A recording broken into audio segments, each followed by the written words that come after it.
اس نے کبھی مجھے گالی نہ دی تھی، کبھی مجھ پر ہاتھ نہ اٹھایا، نہ کبھی اس نے مجھ سے ٹانگیں دبائی۔ وہ تو بچوں کو بہت پیار کرتا تھا، آخر اس کا خون جو تھا اس کے باپ کی جگہ کوئی نہیں لے سکتا۔ وہ تو پورا گھرانہ ہی بہت اچھا تھا، جہاں مجھے بہت آرام اور سکون حاصل تھا۔ بس تھوڑے پیسے کی کمی تھی، جبکہ یہاں تو مجھے نہ سکون حاصل تھا اور نہ ہی آرام۔ مجھے صبح سے لے کر رات تک کھلے بیل کی طرح کام لیتی، اکرم کی بہن کی جھڑکیاں اور تانے سنتی۔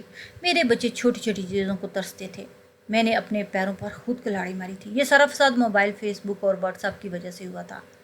فیس بک پر ہر بندے کے دو چہرے ہیں اور زیادہ تر لوگ دو نمبر ہیں، جو اپنی دو نمبری سے دوسروں کی زندگیاں خراب کر رہے ہیں۔ میں بھی اکرم کی بہت بڑی فین تھی، مگر وہ بھی چھوٹا اور دو نمبر انسان نکلا۔ میں نے بی اے کیا ہوا تھا، سوچا اب کوئی جاب کر لوں، اس سے میرے بچوں کی محرومیاں تو کچھ کم ہوں گی۔ اکرم نے مجھے جاب کرنے کی اجازت دے دی۔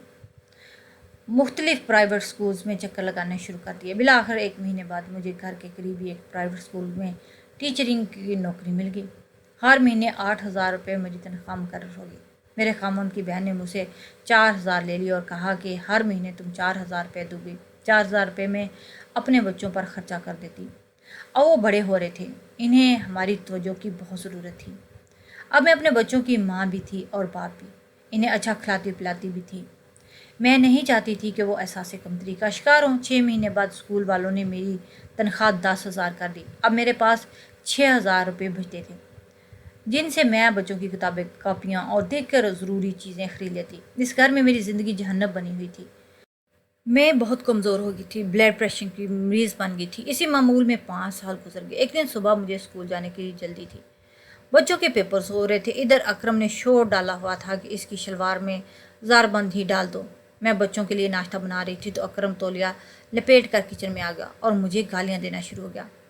بچوں سب کے سامنے اس نے مجھے 2 تھپڑ بھی مار دیے۔ مجھے بہت غصہ آیا۔ میرے ہاتھ میں چھری تھی جو میں نے اکرم کی گردن پر رکھ دی اور جواب میں اسے بھی وہی گالی دے دی جو اس نے مجھے دی تھی۔ میں نے کہا کہ اپنے باپ کے ہو تو مجھے ابھی اور اسی وقت طلاق دو، ورنہ یہ چھری تیرے گلے میں پھیر کے رکھ دوں گی۔ میرا غصہ دیکھ کر اکرم ڈر گیا اور خاموش ہو گیا۔ میں نے چھری کا دباؤ اس کی گردن پر اور بڑھا دیا تو اس نے مجھے 3 طلاقیں دے دی۔ میں اس کے منہ پر تھوک کر اپنے دونوں بچوں کو ساتھ لیا اور گھر سے باہر نکل آئی۔ جب اسکول میں چھٹی کا ٹائم ہوا تو میں پریشان ہو گئی کہ اب کدھر جاؤں۔ میں اسکول میں بیٹھی رہی، جبکہ تمام بچے اور اسکول کا عملہ چلا جا چکا تھا۔ ہمارے اسکول میں ایک ماسی تھی جس کا نام رضیہ تھا۔ اس نے مجھ سے پوچھا کہ نازش بی بی اپنے گھر نہیں جانا؟ تو میں نے کہا کہ ماسی گھر میں جاؤں، میرا تو کوئی گھر ہی نہیں۔ اتنا کہہ کے میں رونے لگی۔ ماسی رضیہ نے مجھے چپ کرایا اور مجھے اور میرے بچوں کو ساتھ لے کر اپنے گھر لے آئی۔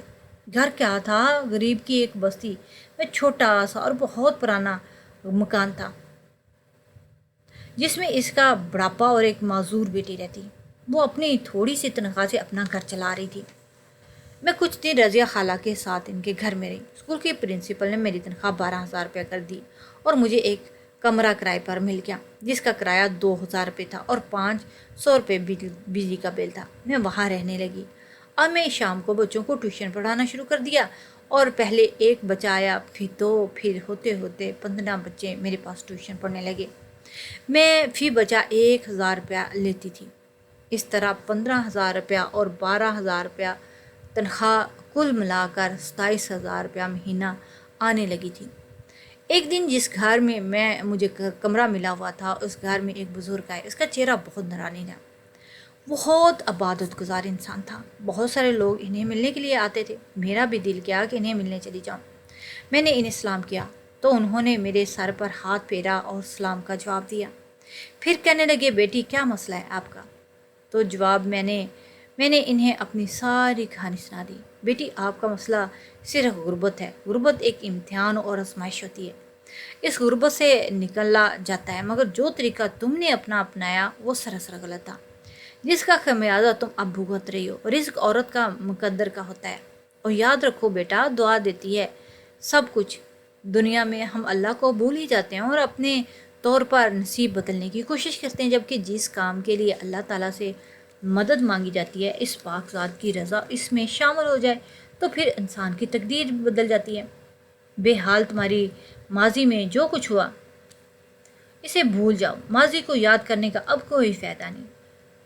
میں تمہیں نصیحت کرتا ہوں، اگر اپنی دنیا کے ساتھ آخرت سنوارنی ہے تو 5 وقت کی نماز ادا کرو، ایک تسبیح اور ایک تسبیح لا الہ الا اللہ کی، ایک تسبیح درود پاک کی اور استغفر اللہ کی روز پڑھنے کو اپنا معمول بنا لو۔ اپنی زبان کو اللہ اور اس کے رسول کے ذکر سے تر رکھو، اللہ کے حضور دعا مانگا کرو، وہ پاک ذات ہے، بڑا غفور الرحیم ہے اور بڑا مہربان ہے، وہ انشاءاللہ تمہاری ضرور مدد کرے گا اور تم پر بھی مہربان ہوگا۔ بس اب اپنا کام کرتی جاؤ اور نتیجہ اللہ پر چھوڑ دو، انشاءاللہ بہتری آئے گی۔ اس بزرگ کی باتوں نے میرے دل کو چھو لیا، ان سے مل کر مجھے بہت سکون ملا اور پھر میں نے ان کی باتوں پر عمل کرنا شروع کر دیا۔ روزانہ 5 وقت کی نماز میں خود بھی ادا کرتی اور اپنے بچوں کو بھی ادا کرواتی، چلتے پھرتے کلمہ شریف، درود پاک اور استغفر اللہ کا ورد بھی رکھتی، جس کا پہلا یہ فائدہ ہوا کہ میرے دل میں جو بے چینی اور اضطرابی ہوتی وہ بھی ٹھیک ہونے لگی، گھر میں برکت اور سکون ہونے لگا۔ تقریباً 3 مہینے گزر گئے تھے تو میری مالک مکان میرے پاس آئی اور باتوں باتوں میں کہنے لگی کہ ایک بہت امیر انسان کا رشتہ ہے، وہ انسان کسی مجبور، بے بس اور طلاق یافتہ عورت کو سہارا دینا چاہتا ہے، وہ بہت اچھا انسان ہے، تمہیں اللہ گھر لے کر دے گا، تمہاری قسمت سنوار دے گا، اگر تم کہو تو میں اسے بلاؤں، تم اس سے مل لو اور بات چیت کر لو۔ میں نے سوچنے کے لیے 2 دن کا وقت لیا اور سوچنے لگ گئی کہ اب ہر قدم میں احتیاط سے اٹھانا چاہتی ہوں۔ ہر نماز کے بعد، قرآن پاک کی تلاوت کے بعد رو رو کر اللہ کے حضور دعائیں مانگتی کہ یا اللہ، میرا اور میرے بچوں کے حق میں جو بہتر ہے وہی فیصلہ ہو۔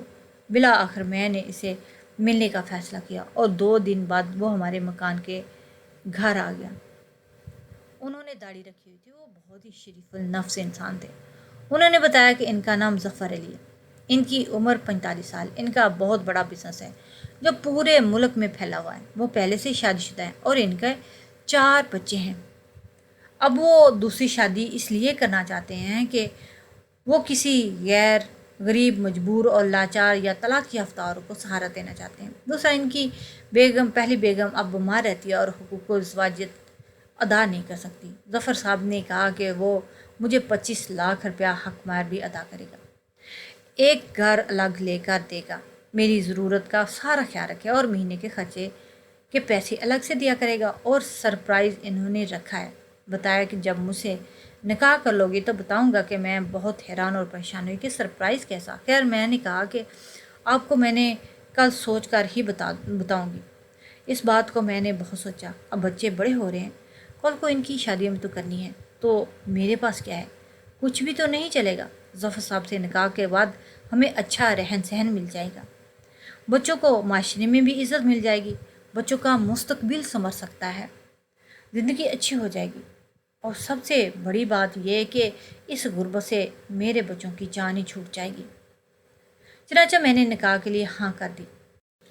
1 ہفتے کے بعد ظفر صاحب نے 7 مرلے کا عالی شان گھر بما furniture, T V, air conditioner میرے نام کروا دیا، مجھے ڈھیر ساری شادی کی شاپنگ کروائی اور ایک شام ہمارا نکاح ہو گیا۔ شادی کی پہلی رات میں نے ظفر صاحب سے پوچھا وہ کون سا سرپرائز ہے جو آپ نے کہا تھا کہ نکاح کے بعد بتاؤں گا، تو انہوں نے کہا وہ سرپرائز یہ ہے کہ اسی سال انشاءاللہ وہ خود مجھے اور میرے بچوں کو حج کی سعادت نصیب کرنے کے لیے اللہ پاک کے گھر لے کے جائیں گے۔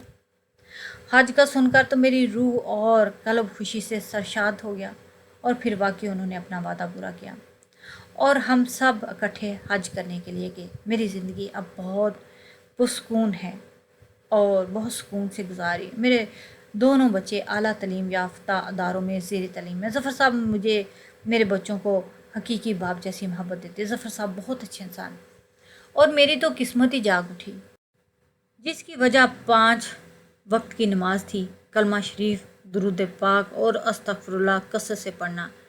میں مانتی ہوں کہ میں نے اپنی زندگی میں بہت بڑی غلطیاں کی، لیکن بے شک اللہ پاک ہے، وہ بہت مہربان ہے، وہ بہت پاک ذات ہے، سب کی سنتا ہے، معافی مانگنے پہ معاف کر دیتا ہے۔ لیکن شاید یہ ہے کہ توبہ سچے دل سے کی جائے، دعا دل سے مانگی جائے اور پھر درست مان لی جائے تو دعا کبھی رد نہیں ہوتی، ورنہ یہ موبائل پر ایک دوسرے سے پیار محبت میں کیے جانے والے وعدے اکثر ہی جھوٹے ہوتے ہیں۔